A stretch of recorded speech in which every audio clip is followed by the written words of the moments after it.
이번 사연은 그렇게 못되게 굴던 신우가 지금은 쓰니님을 피한다는 사연인데요. 쓰니님은 신우를 집요하게 괴롭히고 있다는데 무슨 일이 있었던 걸까요? 함께 보시겠습니다. 사연 시작 전에 좋아요, 구독 부탁드리겠습니다. 채널에 큰 힘이 됩니다. 안녕하세요. 40대 중반 워킹맘입니다. 시댁 때문에 마음고생 많이도 했네요. 올케를 시댁 하녀쯤으로 생각하는 신우와 방관하는 시어머니 덕분에 화병이 났습니다. 지금은 전세가 역전되어 제가 신우를 화나게 만들고 괴롭히고 있어요. 명절이 다가오니 작년 설이 생각나서 이렇게 글을 적고 있습니다. 작년 설에 시어머니와 신우가 저에게 꼼짝 못하게 된 사건이 있었거든요. 문제는 둘째 신우입니다. 남편은 누나 둘이 있어요. 큰 신우는 먼 지방에 살고 있어서 1년에 2번 정도 봐요. 큰 신우는 본인 시부모님을 모시고 살고 있습니다. 남편 말로는 큰 신우가 사실 둘째 신우보다 성격이 더 못됐대요.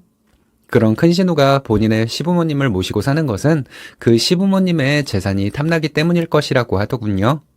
큰 신우와는 자주 만나는 사이가 아니니 별 문제는 없습니다. 문제는 둘째 신우인 줄 알았는데 시어머니도 만만치 않다는 것을 몇 년 전에 느끼게 되었어요. 둘째 신우가 그렇게 저를 괴롭히면 시어머니는 말렸어야죠. 시어머니가 저를 직접 괴롭힌 적은 없지만 신우가 저에게 하는 짓을 방관하고 있었으니 시어머니도 똑같은 사람입니다. 저는 20대 중반 어린 나이에 결혼했어요. 대학 졸업하고 바로 취업이 되어 직장을 다니기 시작한 지 2년 만에 결혼을 했습니다. 남편도 취업한 지 몇 년 안 되었기 때문에 저희는 모아놓은 돈도 별로 없었어요. 시어머니한테는 기대할 수가 없었습니다. 친정에서 신혼집 전세금을 도와주셔서 결혼을 할 수가 있었어요. 친정에서 도움을 준 것에 대해 시댁에 생색을 내고 싶은 마음은 전혀 없었습니다. 시댁에서 도움을 준 것이 없는 것에 대해 원망하는 마음도 없었고요. 양가에 잘하고 양가에 예쁨 받고 싶은 마음뿐이었어요. 그런데 시댁은 저로 하여금 원망하는 마음이 들게 만들더라고요. 우리는 친정에서 도움을 받아 결혼했는데 당신들은 나한테 고마워해야 하는 거 아니야? 근데 이런 짓을 해?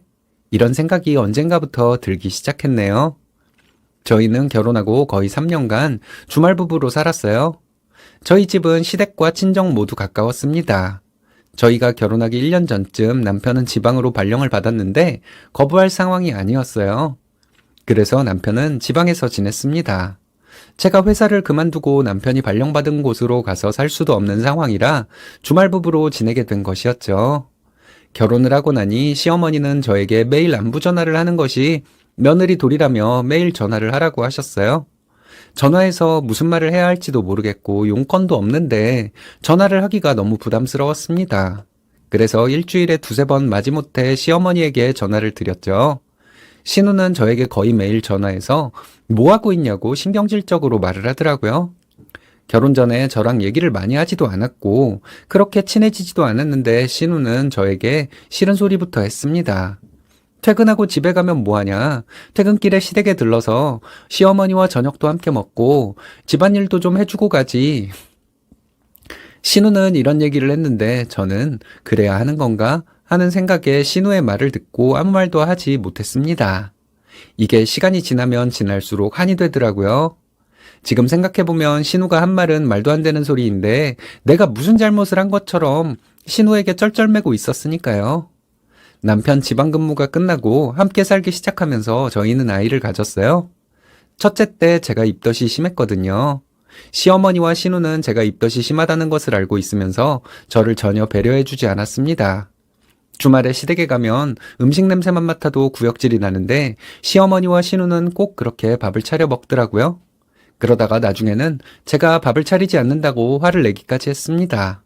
입덧 때문에 며칠에 한 끼를 먹는 저에게 그렇게 화를 냈다는 건 저를 집에서 키우는 가축보다 못한 존재로 생각했다는 뜻 아닐까요? 제가 입덧이 심해서 잠도 잘 못 자고 회사를 다니느라 많이 피곤했었거든요. 원래 저와 남편은 집안일을 함께 했었는데 그때는 남편이 집안일을 다 했어요. 시댁에 가서 남편이 청소기를 돌렸더니 신우는 집에서도 남편에게 이런 일 시키냐고 묻더라고요. 그래서 별 생각 없이 그렇다고 했다가 난리도 그런 난리가 없었네요. 남들 다 하는 임신했다고 남편을 그렇게 부려먹냐며 천하의 몹쓸 아내로 몰아가는데 지금 생각하면 정말 치가 떨립니다. 남편이 시댁에서 청소기를 돌린 것도 신우 때문이었어요. 신우는 저에게 명절 전이나 시어머니 생신 전에 시댁을 청소해줘야 한다고 말하더군요. 그래서 신우도 본인 시댁에 그렇게 하고 있냐고 물었더니 대답은 안 했어요. 그리고 봄과 가을엔 시댁 대청소를 해줘야 한답니다. 그렇게 하는 게 며느리 도리라는데 저는 그런가 했네요. 명절 때도 참 어이없는 일이 많았습니다. 저는 명절 전날 시댁에 가서 하루 자고 명절 당일 점심때 친정으로 가는 것으로 알고 있었어요. 시어머니는 교회를 다니기 때문에 차례나 제사를 지내지 않아요. 명절 음식을 하기는 합니다. 신우는 시댁도 가지 않고 명절 연휴 내내 자기 친정에 와 있더라고요. 시어머니가 장녀예요. 명절 때마다 남편의 사촌들이 온다고 신우는 저희에게 명절날 시댁에서 자고 다음날 친정에 가라고 하더군요. 저희 언니는 보통 명절 당일 점심때쯤에 친정에 오거든요. 부모님과 함께 저를 기다리고 있었습니다. 신우가 하도 난리를 쳐서 명절날 시댁에서 자고 다음날 친정에 갔더니 저희 부모님과 언니네 가족이 저를 엄청 기다리고 있었어요. 저는 눈물이 날 뻔했습니다. 남편이 저에게 엄청 미안해하고 다음부터는 이런 일 없도록 하겠다고 해서 마음이 좀 풀렸어요. 몇 년 전에 명절 당일 점심때쯤 사촌들이 와서 남편은 잠시 있다가 친정으로 오기로 하고 저는 혼자 먼저 친정으로 갔어요. 가려고 했더니 시어머니와 신우는 어디 가냐고 화를 내더군요. 신우도 친정에 와 있는데 나는 왜 친정에 가면 안 되냐고 따졌습니다. 이모님들 있는데 제가 막 언성을 높이고 그랬더니 시어머니와 신우는 가만히 있더라고요. 그 후에 시어머니와 신우가 이거 가지고 저에게 엄청 뭐라고 할 줄 알았는데 예상외로 잠잠했어요. 작년 설에는 신우가 가족여행을 가서 시댁에는 저희만 있었습니다. 시어머니와 명절 음식을 해서 차려 먹고 설 당일에 친정으로 갔어요. 그런데 명절 연휴 끝나고 시어머니와 신우가 저희 집으로 찾아왔습니다. 찾아온 이유가 뭔 줄 아세요? 설날에 떡국을 안 끓였기 때문이랍니다. 신우는 저희 집에 와서 명절에 떡국을 안 끓였다고 저에게 무슨 생각으로 사는 거냐 하더군요. 저희 애들 다 있는데 말이죠. 하나뿐인 며느리가 혼자 사는 시어머니 밥도 제대로 차려준 적이 없고 청소를 해준 적도 별로 없고 이런 말을 하더니 도대체 제가 시집와서 한 게 뭐가 있냐는 거예요. 저희 애들 앞이라 화를 내기도 좀 그래서 억지로 참았습니다. 신우 하는 말이 집안에 여자가 잘못 들어와서 집안이 편할 날이 없다는데 그날 시어머니와 신우 가고 나서 호흡이 가빠질 정도로 화가 나더라고요. 며칠간 화가 가라앉지 않아서 잠도 제대로 못 잤습니다. 피로가 누적되니 더 화가 나는 것 같더라고요. 고민하다가 신우에게 전화를 해서 주말에 시댁으로 오라고 했어요. 남편에게 나 이번에 어머님 댁에 가면 무슨 일을 저지를지 모르는데 당신이 나를 말리면 우리는 앞으로 같이 못 살 것 같다. 이렇게 말했더니 남편은 제 편이 되어주겠다고 했습니다. 자기가 중간에서 제대로 역할을 못해서 이런 일이 벌어진 것이라고 하며 저에게 계속 미안하다고 했어요. 시댁에 갔더니 시어머니와 신우가 저를 매섭게 노려보고 있더라고요. 인사도 안 했어요. 저는 일단 신우에게 말했습니다. 출가회인인 주제에 왜 계속 여기 와서 집안을 시끄럽게 하냐고 했죠. 신우는 명절에도 시댁에 가는 것을 본 적이 없는데 인간으로서 기본도리는 하고 살라고 했습니다. 그리고 매번 내가 결혼하고 시댁에 한 일이 별로 없다고 했는데 제가 지금까지 한 것들을 말해 주었어요. 결혼할 때 우리 부모님이 전세자금을 주셨는데 그것만 가지고도 시어머니와 신우는 우리 집 대들보에 대고 절을 해도 모자라다고 했습니다. 그리고 인간의 기본도리도 할 줄 모르는 신우가 나에게 이유 없이 시비를 걸고 괴롭혔는데 그걸 지금까지 참아준 것에 대해 나에게 감사하는 마음으로 살라고 했어요. 지금까지 신우가 나에게 지적을 하거나 화를 냈던 이유는 말도 안 되는 것들 뿐이었으니 앞으로 나를 보면 사과를 하라고 했습니다. 시어머니도 시시때때로 나에게 전화를 하라고 했어요.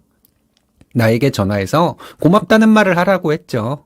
신우도 나한테 잘못한 거, 고마운 거 생각날 때마다 전화하라고 했습니다. 나에게 미안하다고 할 때는 그냥 미안하다고 할 것이 아니라 정확하게 뭘 잘못했는지 말을 하며 사과하라고 했어요. 시어머니와 신우는 아무 말이 없더라고요. 엄청 큰 소리가 날 거라고 생각했는데 의외로 시어머니와 신우는 당황한 표정만 지을 뿐 별일은 없었습니다. 작년 설에 이런 일이 있고 나서 신우는 저에게 한 번도 뭐라고 한 적이 없었어요. 신우에게 제가 오히려 뭐라고 했죠. 시댁에서 신우를 만나면 생각날 때마다 신우가 한 짓을 들먹였습니다. 형님이 이런 얘기를 할 때 속으로 엄청 웃었어요. 형님은 아직도 며느리돌이 전혀 안 하고 사세요? 인간이 돼야죠. 이런 식으로 얘기를 했는데 처음에는 신우가 화를 내기도 했습니다. 내 말이 틀렸냐고. 저도 언성을 높이면 남편이 제 편을 들면서 신우에게 또 화를 내고 나중에는 시어머니도 제 편을 들더라고요. 네가 그렇게 말한 건 잘못이지. 시어머니는 이런 식으로 제 편을 들었는데 신우는 몇 달 전부터 시댁에 잘 안 오더군요. 저는 시댁에 갈 때마다 신우에게 전화했어요. 왜 요즘에는 시댁에 안 오냐고요? 오늘 우리 시댁에 가니 신우도 오라고요. 신우에게 화풀이를 할 만큼 했나 봐요. 신우 때문에 화가 났던 것들이 풀리고 나니 이제 시어머니가 보이기 시작합니다. 시어머니가 제 편을 들고 있지만 지금까지 신우와 같이 저를 괴롭힌 것들에 대해 사과를 한 적이 몇 번 없거든요. 이제 시어머니 차례예요. 이유 없이 순한 사람 괴롭히는 사람들은 왜 그렇게 본인의 기본 도리를 안 하는 사람들이 대부분인 걸까요? 자신의 논리에 자신이 걸려드는 것까지 생각이 못 미치는 걸까요? 시어머니와 신우는 참 멍청한 악당들이네요.